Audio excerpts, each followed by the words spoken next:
In this video, we will see how to display the register's output.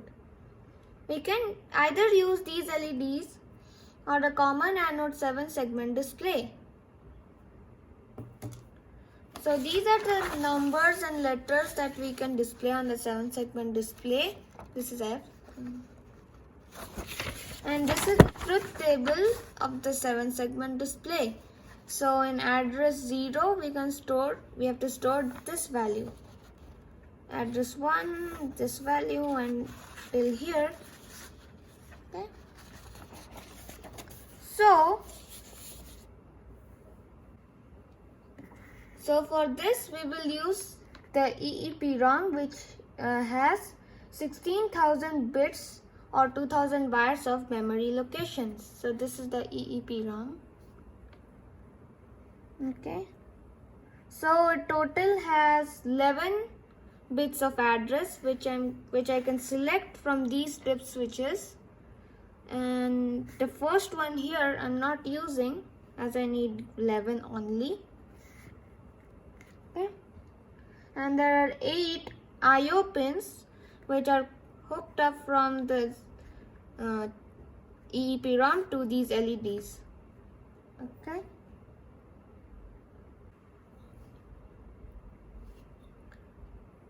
So to program the EEPROM or to write data into the EEPROM, we need to trigger a pulse which can be generated through this RC circuit, which contains the capacitor, 2 registers, and this push button.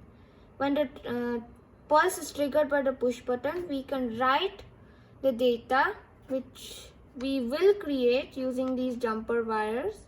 Okay.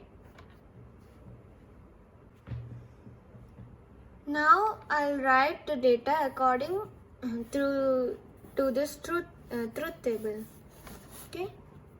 So I'll change the output enable to high. So in address 0, it is like this. Negative.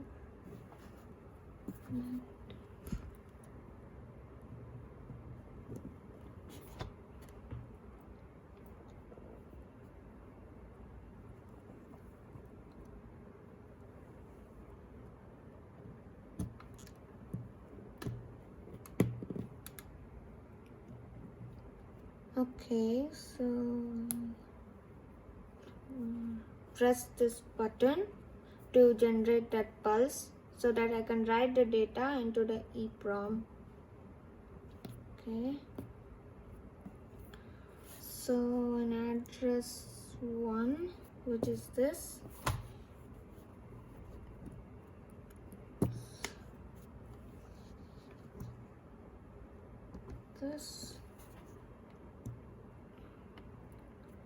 one.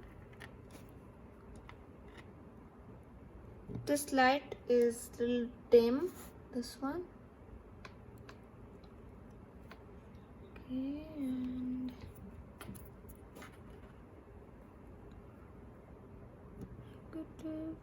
negative.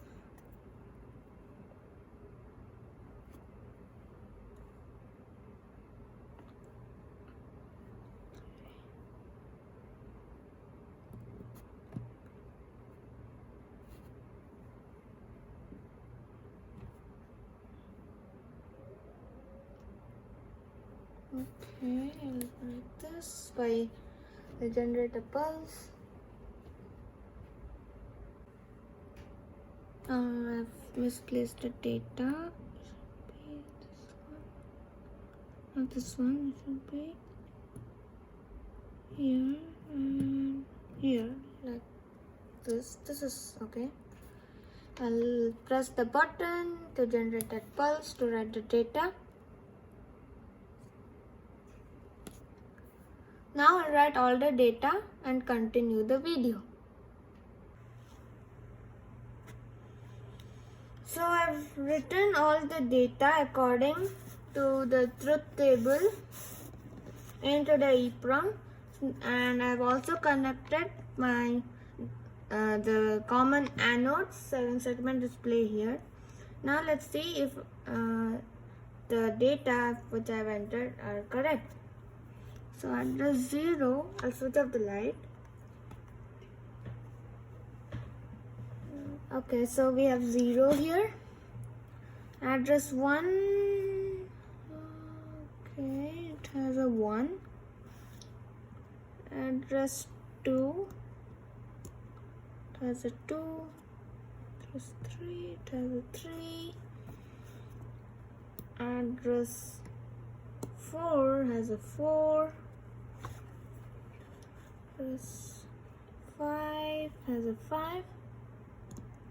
Address 6 has a 6. Address 7, what's address 7? 7 is this. It has a 7. Address 8. 8 has 8. Address 9. Address 10. I think address 10. A. Okay, it has a. Address 11. Okay, it has a B. Address 12 has a C. Address D has a D, and address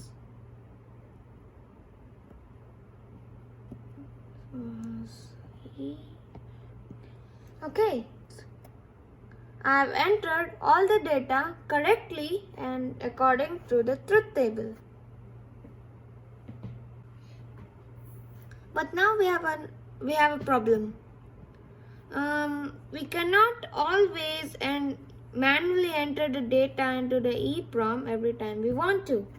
So for this, instead of using this, I've made this circuit which has this Arduino Nano and 2 shift registers.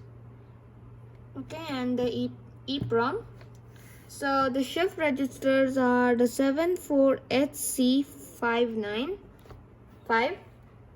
Okay, so I've hooked up the address pins and the IO pins to the Arduino Nano. Now I'll show you its result. Okay, this code I've copied from Benetter. I'll provide the video's link in the description box below. Now I'll upload the program to the Arduino Nano. So upload it and I'll open serial monitor.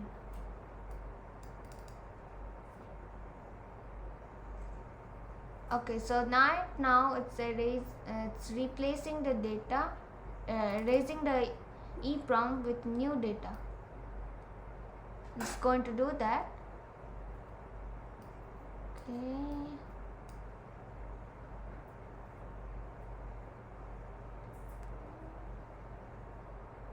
Okay, so programming EEPROM done, reading EEPROM, and I've written all ones or FF to the rest of the address locations, but here I've stored 01, F4F, 1206.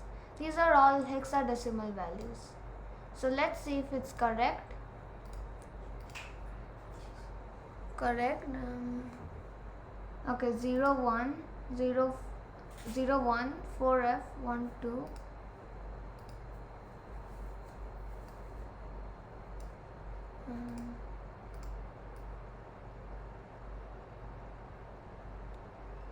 One.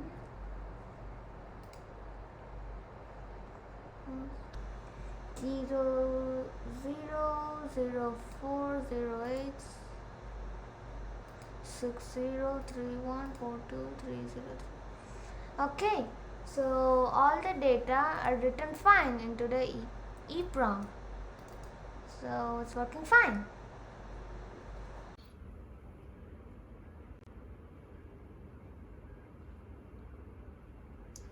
So now we will display the 8-bit binary value in these 4/7 segment displays, which will be either in a decimal form or in 2's complement form.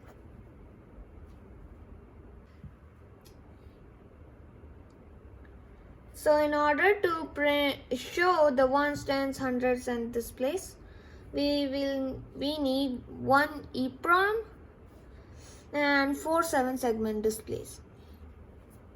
This is the clock. This is the clock circuit, which has this capacitor, one 100K register and one 1K register. Okay, and it also has this 555 timer IC. So why do we need the clock? We need the clock to sequence through all our 7-segment displays.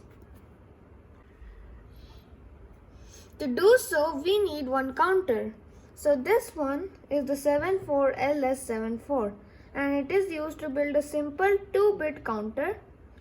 So it will show 0, 1, 2 and 3, and again it will repeat 0, 1, 2 and 3. And to print the data on the 7-segment displays, we need a decoder, which is this one. And it is the 74LS139. Okay, so it has 2 inputs from the counter, and depending on the 2 inputs, we get the data output, which will be shown on these 4 7-segment displays. So this is the truth table of the decoder. So these 2 are the inputs from the counter into the decoder. Okay, so when both the inputs from the counter are 0, it will shift to the first ones place. If the first input from the counter is 1, then we go to the tens place. If the second input from the counter is 1 and this last one is 0, then we go to the hundreds place. And if we have all ones, we go to thousand place, which we will use for showing the signs minus or blank. So we have to program the EEPROM in such a way that when the counter is 0, then it will print the data on the ones place. If it's 1 from the counter, then we'll print it on the tens place. If it's 2, then we'll print it on the hundreds place.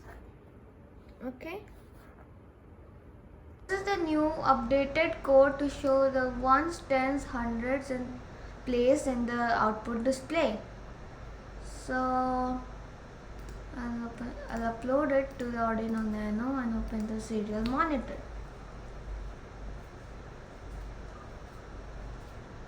Okay, now it's programming the ones place, now the tens place, the hundreds place. The sign which shows the negative or blank, ones and 2 complement, 2's complement, tens place in 2's complement, hundreds place in 2's complement, and okay, so here is the data.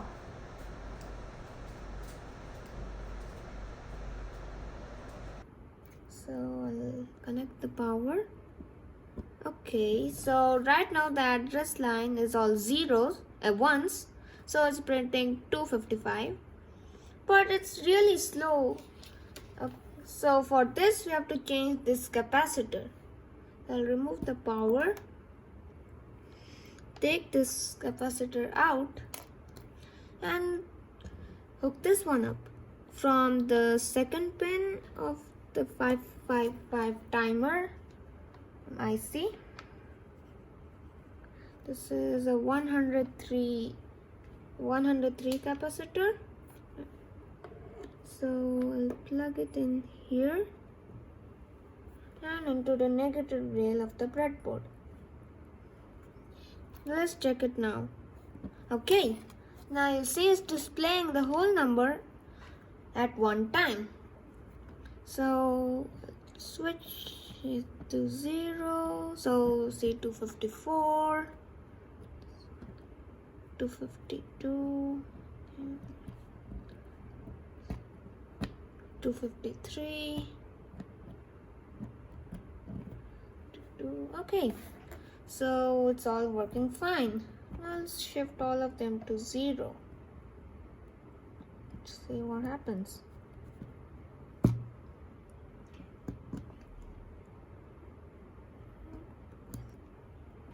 Okay, so we have all zeros. So it's working fine. So now we'll see few examples of the 2's complement.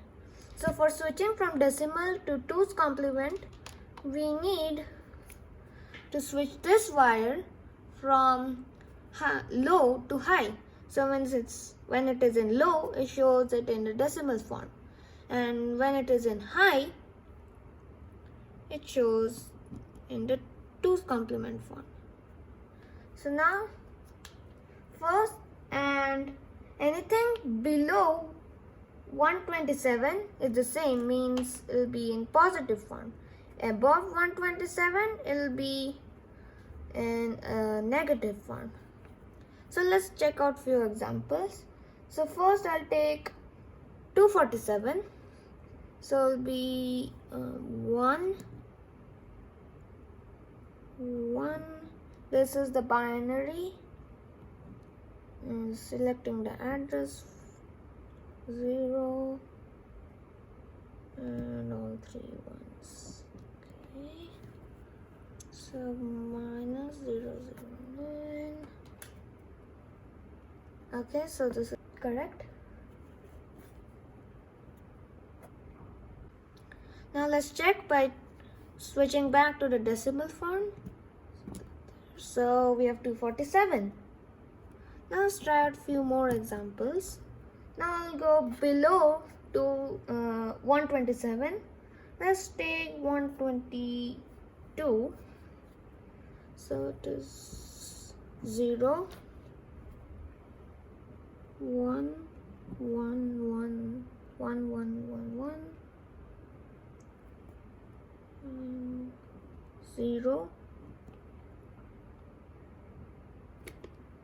1, 0. Okay, 122. Okay, so it's showing the exact number 122.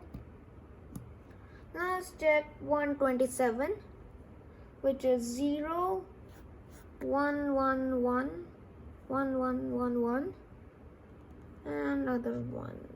Okay, we have 126. Oh, I forgot that. 127. So it's working fine.